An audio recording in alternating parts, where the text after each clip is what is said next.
just before sunrise came. The road stayed open one more hour, so families moved again. A voice on the radio said the shelling might slow down. For the first time in weeks, nobody packed to run. Far offshore, engines waited where the trade winds crossed. Freight crews watched the numbers change and lifted halted plans. Someone chose to sign, not answer, with another strike. And the rumor of tomorrow spread faster than fear. Maybe history bends a little when hands unclench.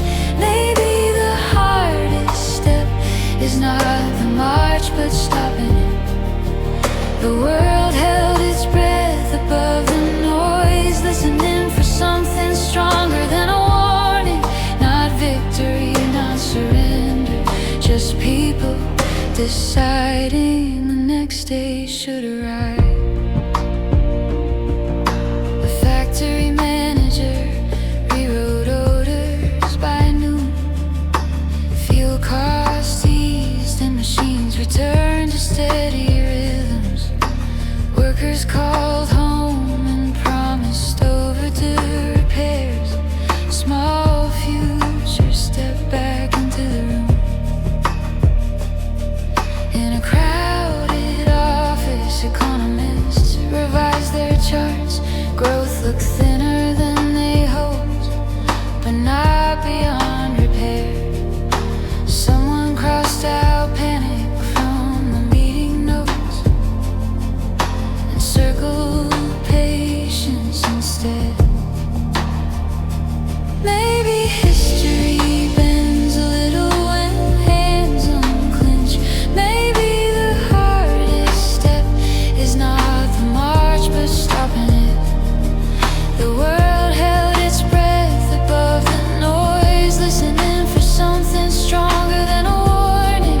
Not victory, not surrender, just people deciding the next day should arrive.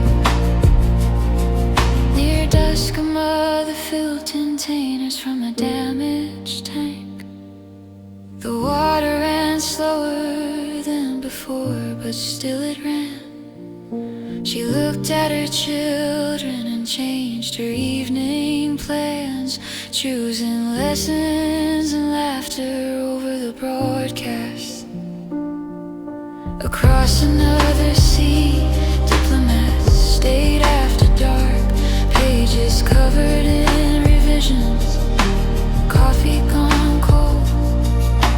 No one knew if the promise would survive the night, but they kept the lights on anyway. The headlines spoke in markets, missiles, rates, and deals. Yet every number traced back to a human choice.